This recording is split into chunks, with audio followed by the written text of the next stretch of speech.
The fuck is up, gamers? Your boy the Goose. We're back for episode number 32. Oh my god, of the Great Ace Attorney Chronicles. I'm gonna be laying back for this one because I'm gonna be so fucking free with you. I'm kind of tired. I'm kind of fucking tired. I'm not gonna lie to you, bro. It's already about 11 o'clock. I've been up since like 8 a.m. I'm tired. This guy says nothing to do with me and Mrs. Gary. Don't believe me, and London Bobby's good for his word. You see, sir, the window in the top floor of the Garden houses are top hinge casements. Obviously, if anything would be thrown out the window, we were seen it. I did leave the scene to go and fetch help, and my trusty Rowley was there to make sure nothing was disturbed. I didn't take my eye off the crime scene for one moment, sir. Nothing strange to report on that front, sir. Well, this is quite startling. A top hinge casement windows. That detail was not in the police report, Constable. Oh yes, sorry about that. I must have been a little drowsy. You cannot excuse your sins with drowsiness every time, Constable. No, sir. Sorry, but what exactly is a top hinged casement window? And you cannot excuse your ignorance with such trite remarks, my learned friend. Of course, sorry. I found it, Mr. Naruto. Cast your mind back to the windows in Mr. and Mrs. Garydeb's room. Right, I'll try. So the window opens in order to allow air to circulate inside the house. But it's a top hinge casement window. It swings open along the upper edge, you see? Oh, so there's no way. I'm glad you've rectified your ignorance. A casement window's most prominent feature is its stay, a metal bar which prevents the window from being opened beyond a certain amount. It prevents its opening? This is all news to me. Absolutely correct, sir. In other words, if a book or knife would have happened to flown through the open window, it would have clattered against the pane and fallen straight down into the pavement below. No. You see the problem then? Good, your education in windows is complete. There was never any possibility of either the book or the knife traveling 15 yards over the road. That is, unless the window shattered, something we've discounted already. That can't be. Did you see that, Rowley? The young Japanese man just collapsed in agony. Yes, my darling, I saw it. I saw how he crumbled before me. Oh, Rowley, you're so strong. How is this happening? I haven't even started the cross-examination yet, and already my argument's been destroyed. Counsel, if you could drag yourself upright again, the court awaits your cross-examination. I'm getting like one episode per fucking like thing. I did the summation examination, that was the whole goddamn episode. It's cross-examination, I guarantee he's gonna take the whole episode. So let me press that, I think. But according to my notes here, the sun had gone down already and it was dark. But Rowley and I were strolling along, gazing at the night sky, looking for a lucky star. Sorry? The star that will guide us to eternal happiness. Can it guide you to answer that question? If a flaming book had cut across the sky in front of us, it would have lit up like a shooting star. And if I see a shooting star, I would have made a wish upon it. And Rowley being an inspector, I would have said 3 times at least. Of course, what with the smog and everything, we couldn't actually see any stars. In short, are you trying to say that neither a book nor a knife crossed the sky before you? Yes, sir, that's correct, sir. As sure as the night sky in London is starless, sir. It certainly seems like they're telling the truth. And then we saw the poor woman fall to the ground, so we ran straight over to help her.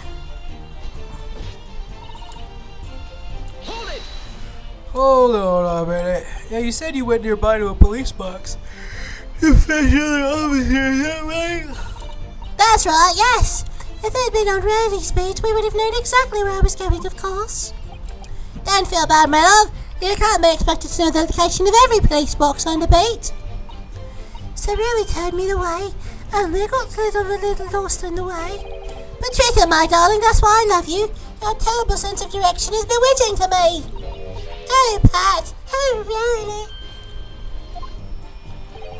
Oh, please. So I suppose I was gone for about 15 minutes. But like I said, my roadie was at the scene the whole time, making sure nothing was disturbed. I was off duty this time, of course, but a tray bobby is never really off duty, sir. okay. Nothing to report. That's correct, sir. Had my eyes wide open the entire time, never looked away for a second. No one else approached the scene and nothing else was removed from it. I can swear on that to the odds on us, sir! Really? That seems a little strange. Beg your pardon, sir. Strange, sir. Seems altogether regular to me. The burnt copy of the Lion's Pride was originally in the Garadeb household. So the question remains, how did it find its way to the hands of the victim? Can you shed any light on that, seeing as you were at the scene of the crime the entire time? Haha, could it be a different copy, sir? One that just happened to be burnt as well? If that were possible, why would the victim have been gripping a book like that in her hands? You can see from the photographic print she had a bag over her shoulder. Well, sir, that book was in the lady's hand from the moment we arrived at the scene. Is that so? Two mysteries are the knife in her bag and now the book in her hand. There's some common thread between them.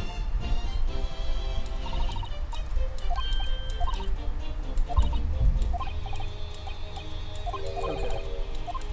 So we need to get to her testimony is what I'm thinking. And per usual, they say the woman's, so I need to press her and draw something out, I think. So let me try this. How can you say that for certain? A very good question, sir.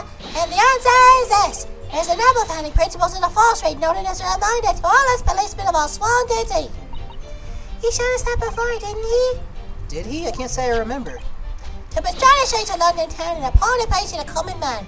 That's what the job's all about. And that's why I can stand here today beside my long-suffering wife and tell you that Bobby's good for his word. Or rubbing my tired eyes, admittedly, sir! Oh, really? You're so badly? Of course I am, my darling Patricia. Oh, Pat. Oh, really? No, none of this is what I meant. I meant, how can you say for certain this has nothing to do with the Mr. and Mrs. Garadeb? I see, sir. You should have said so earlier, sir. Yes, well, so could you answer the question? It was a waste of time. Absolutely, sir.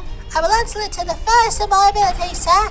There's a surprising reason why Mr. and Mrs. Garadeb's domestic dispute can't be related to the case. Before I get into that, sir, just one thing. Yes? I'd very much like you and all your countrymen to understand the great British institution of Scotland Yard. So I hope you'll take back some tales of us London bobbies and how we uphold our guiding principles. I wasn't planning on going back just yet. I only just arrived here. So to that end, sir, I'd be happy to lend you my warrant card for your perusal. But I must warn you, you won't be able to get through without shedding a few tears. Thank you. I'll try. The rules they must adhere? I was wanting to get my hands on a copy of that for a while. So let me try to preserve the peace and is allowed to beat. Expected to walk 20 miles around his beat every day. Any crimes from the jurisdiction of the beat in which they are discovered. When a crime is discovered in his beat, policemen must assist with initial investigation and help detective. Any crimes fall under the jurisdiction of the beat in which they're discovered. When a crime is discovered on his beat, a policeman must assist with initial investigations and help detectives. But this wasn't his beat. Right? This wasn't his.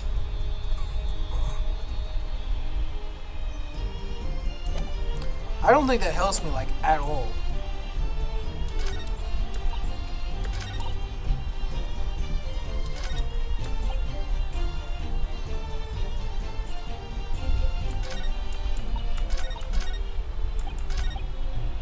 Definitely did that.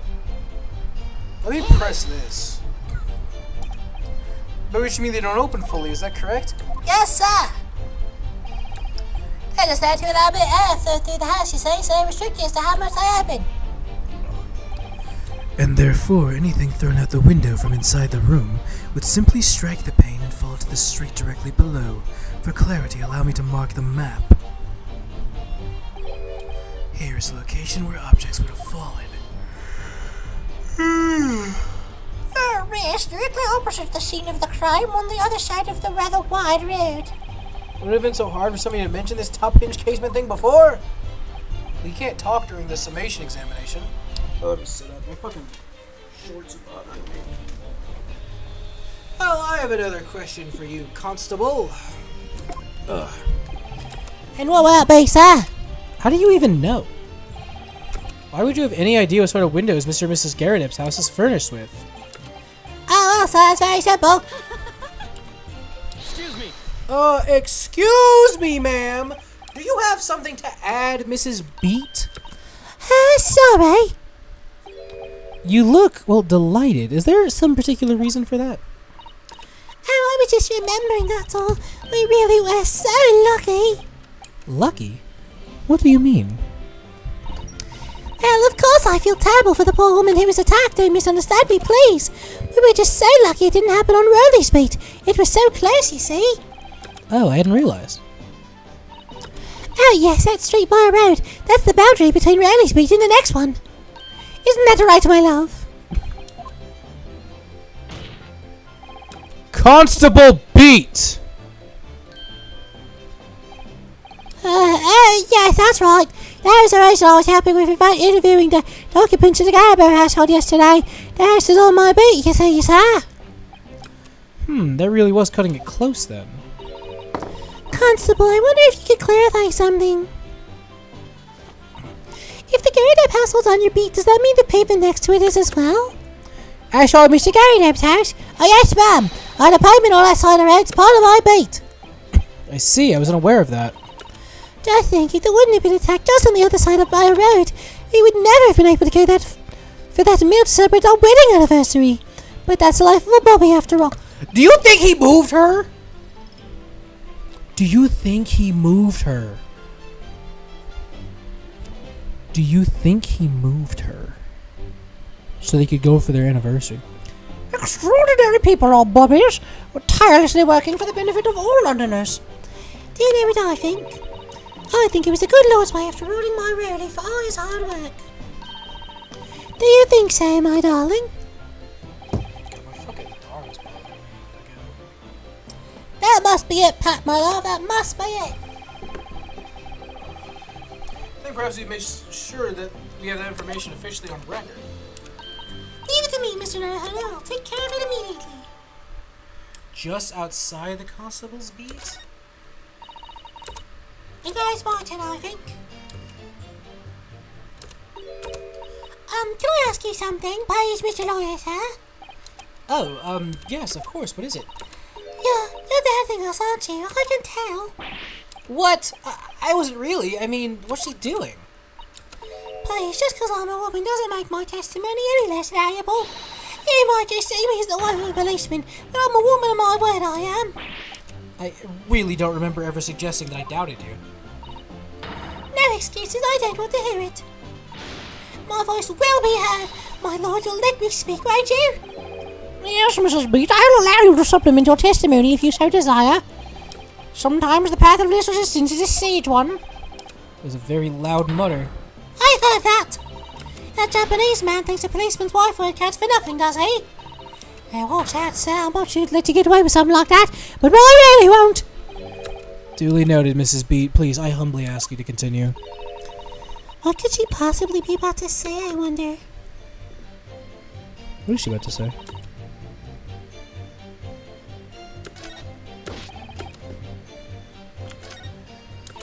I know what I said. My eyes never let me down. My sense of direction is a little off sometimes, though. Hold it! Mrs. B, nobody's questioning what you've told us. I thought I did. That evening I saw it clearly. The little Eastern man with the whiskers and the funny curved back slinking away from the scene. And I know what I didn't say as well. I didn't see any flaming books or knife fly through the sky. All very clear. You also mentioned something about having a poor sense of direction? Oh, yes. Well, that's a little embarrassing, really. Hold on. Excuse me. Hold on, Rolly. What do you have to say? What's going on, Rolly? Constable B, is there a problem? Do we have a problem, big dog? Oh, no, sir. No problem at all, sir.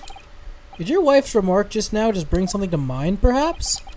Oh, well, in a way, sir. Yes, sir. I was just remembering the same thing happened that evening is all.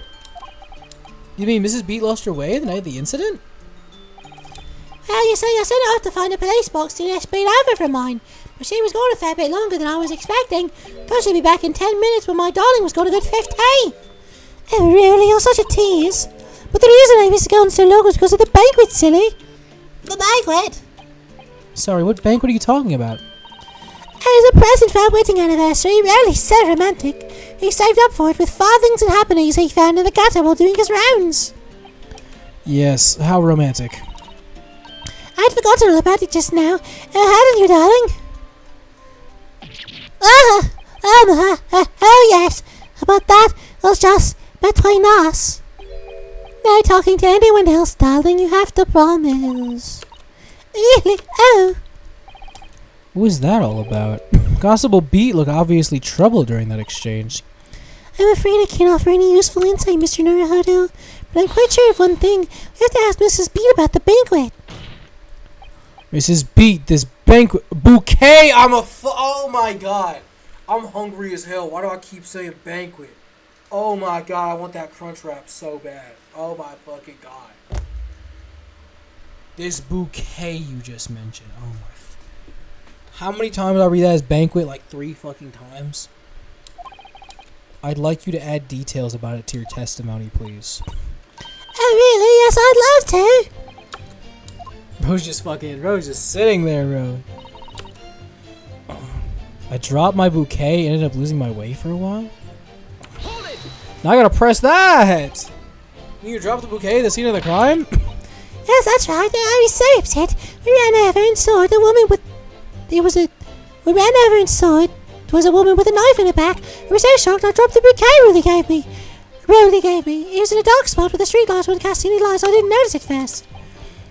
You went to the police box to report to the policeman whose beat it was on. Yes, and I'll come back to the scene all together with the other constable, you see.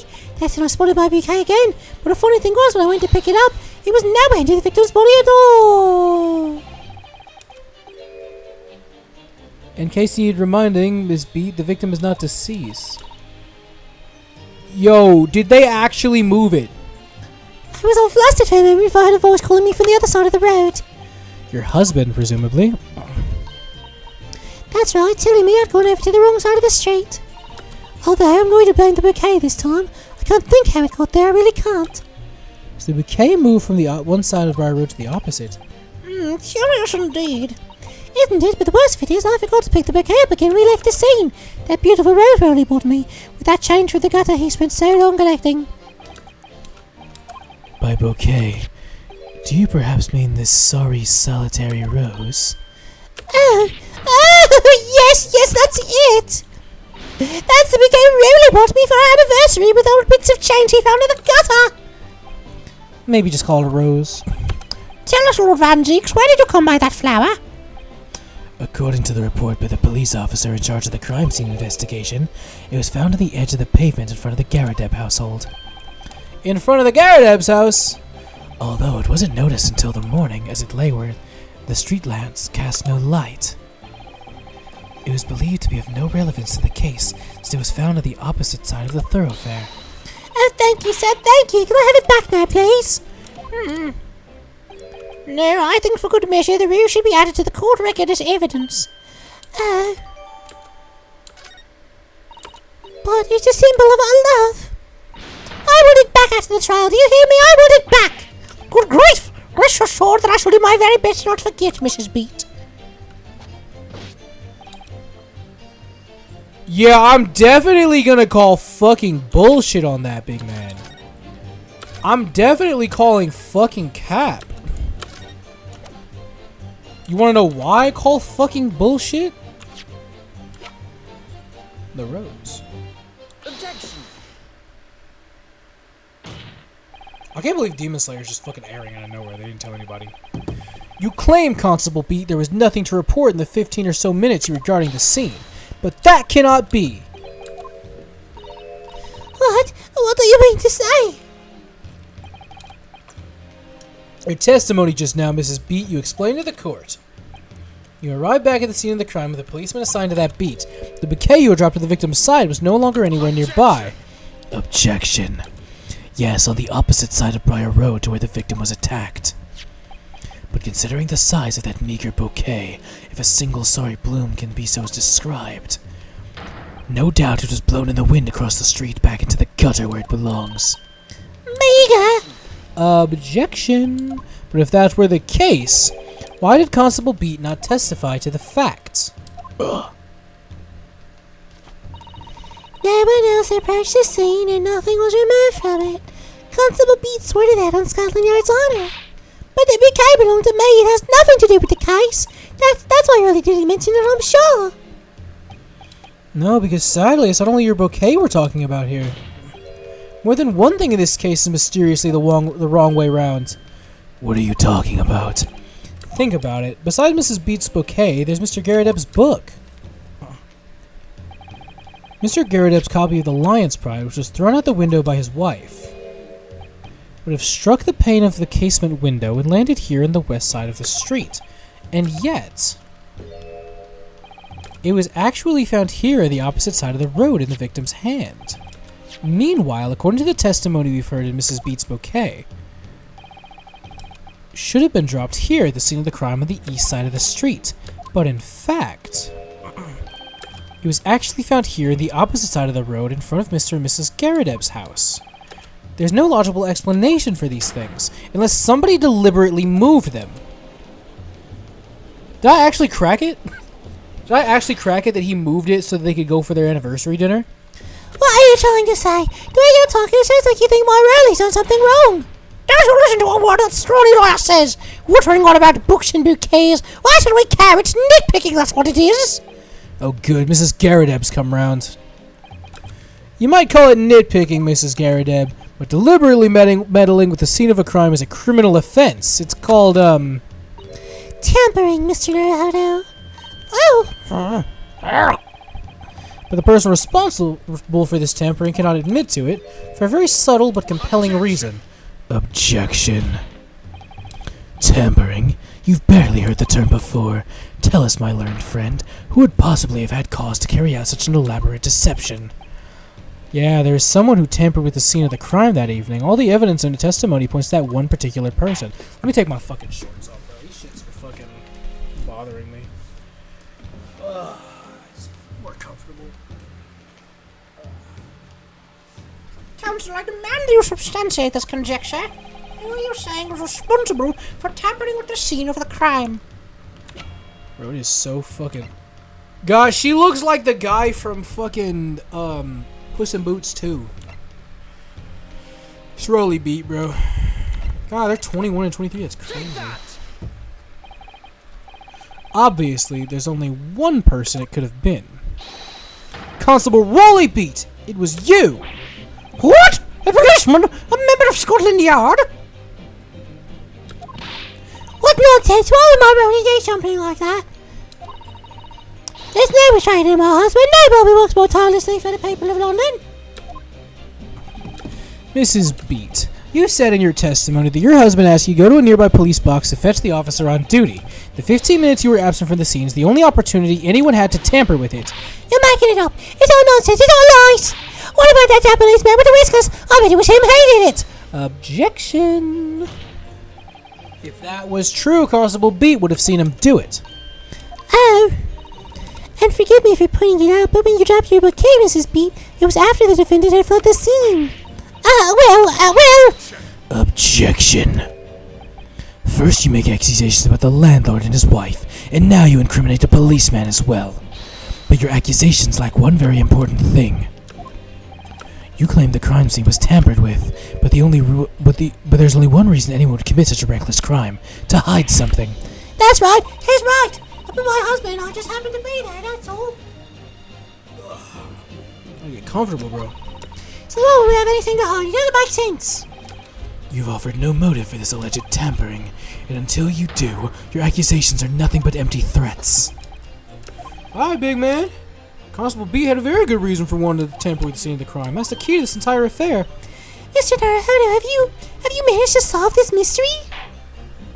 Counsel, you've made a very serious accusation against a London police officer. If you're mistaken, I'm sure I need not point out that your reputation as a lawyer will be irrevocably damaged. With that stark warning in mind, you will now explain to the court the motive for this alleged tampering. I don't even need to save. I know the answer. Yes, my lord.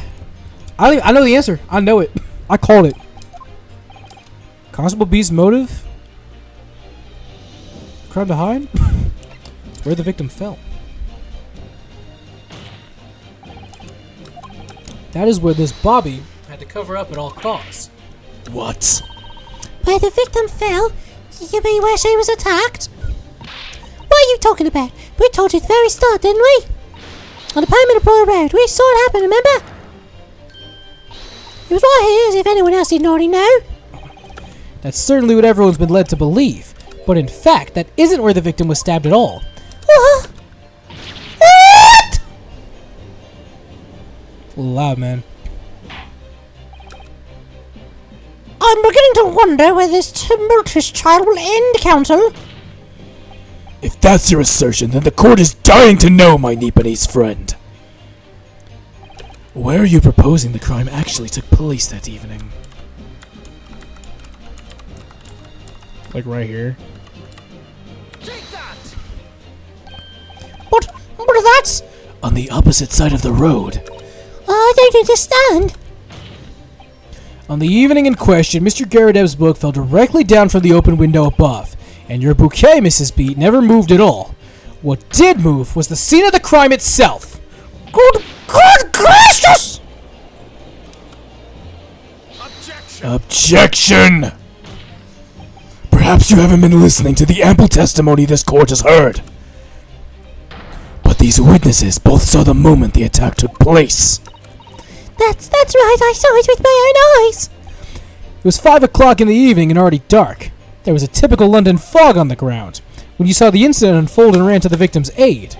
That was actually on the west side of Briar Road. No, that's not true. It can't have been. Constable Beat then arranged for you to be absent for a while by sending you for help, and during the 15 minutes you were away, he transplanted the crime scene.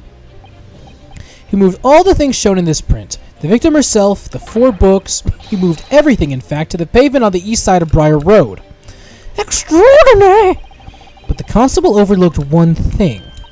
What did he overlook? The bouquet, I presume. Exactly. The prosecution told the court just a few minutes ago about the discovery of the rose bouquet. Lord Van Zeek said... It wasn't noticed until morning, as it lay where the street lamps cast no light. Yes, it couldn't be seen in the dark, obviously. Which is why it was only the bouquet that was found in the original position on the pavement on the west side of Briar Road. And that is the defense's theory about what really happened that evening. How do you respond? Constable Rolly Beat!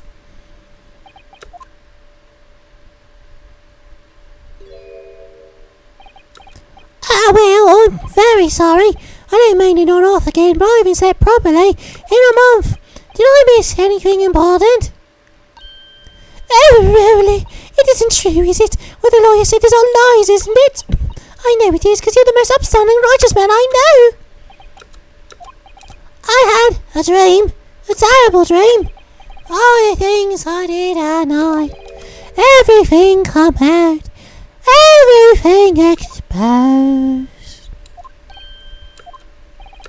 Only it seems it wasn't a dream at all. Good grief! Yeah? Oh no! What on earth is the meaning of all this? Oh really, why would you do something like this? Moving a corpse is a criminal offence, isn't it? Wishing the victim dead should be one too. Constable, explain yourself. Why would you do this? As a respected member of Scotland Yard, your duty is to protect the good people of London Town. I can't say, sir. What? I really am ever so sorry about all this. for damaging the yard's reputation. For everything.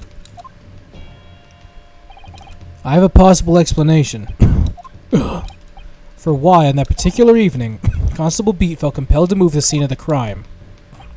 I can think of one reason. What? How could you possibly know? You, a foreigner, presuming to understand the mind of a Scotland Yard policeman. And yet, Lord Van Zeek, it is this foreigner who has uncovered the startling truth of the matter thus far. I believe it will be beneficial to the court to hear this extraordinary young lawyer's theory. Counsel for the defence, if you please. Yes, my lord. Now then, I think you'd better show us some evidence. At once, maybe I have a tapeworm, because my tummy feels weird. I shouldn't be hungry and having the dukes, bro, because I got the shits. I've been shitting. England, Japan, it makes no difference where you come from. Human emotions are the same. I have a fairly good idea of the feelings behind this man's actions. No, I'm too fat to have a tapeworm. I have that thought like once every 6 months I have a tapeworm, and then I remember I'm too fat to have a tapeworm. I don't eat enough for that to offset the tapeworm. But let me go ahead. I'm running out of time. Let me go ahead and present his fucking warrant card. Take that! Because like I said, this was going to take the whole time, so I want to get through this. And then I'll end the episode. I realize that I'm a foreigner in this land. I've only just arrived from Japan, which is why all this information about London's so-called bobbies is completely new to me. I've learned that through honorable patrolling the beat... I've learned that though honorable, patrolling the beat is the most demanding work in the world, for example. Keeping the peace, looking after citizens on his beat in all kinds of ways. There's no doubt the young Bobby has charged with a great deal to do each day, certainly. For Constable Beat, the day in question was special. Special? How? On account of this bouquet, my lord. Oh yes, it was our very first wedding anniversary. Oh. Constable Beat had worked so hard to be able to afford this simple gift for his wife. It was so looking forward to taking her out for a celebratory meal. When he and Mrs. Beat stumbled upon a crime along Briar Road. They did not need to make her look... No, you know who she looks like? You know who she look... Hold on.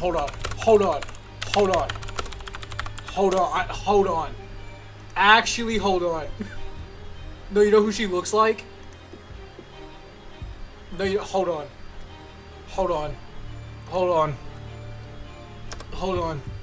I'm pulling it up right now. You know, that's not what I want to do. Hold on. You know who she looks like? I'm not even fucking kidding. When I say this.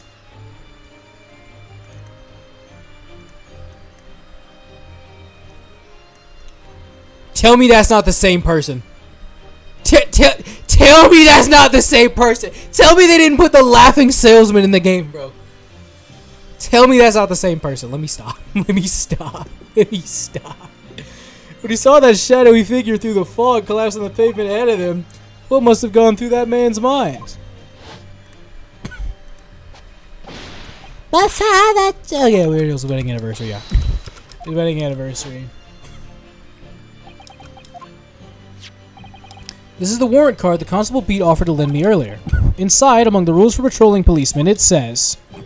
When a crime is discovered on his beat, a policeman must assist with the initial investigations, help detectives. Ha-ha! Constable Beat, is that or is that not the reason why you moved the whole scene of the crime that day? Yes. Everything you said, it's all right. So that's it. It was all to do with the boundary of your beat. Oh. Exactly. To summarize, the incident actually occurred on the Constable Beat's beat. Good gracious!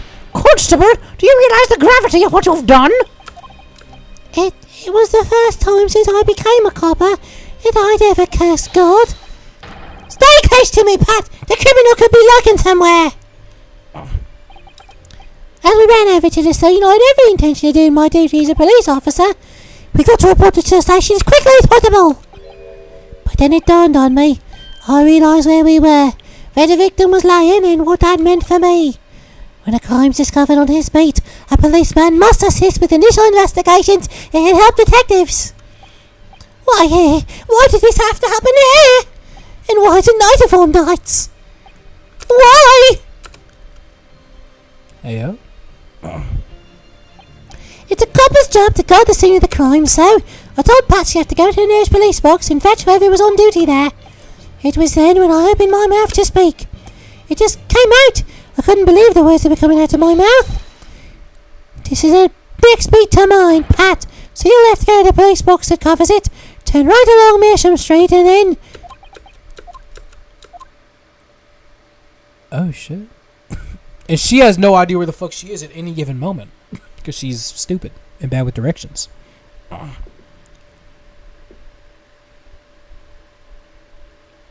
we good?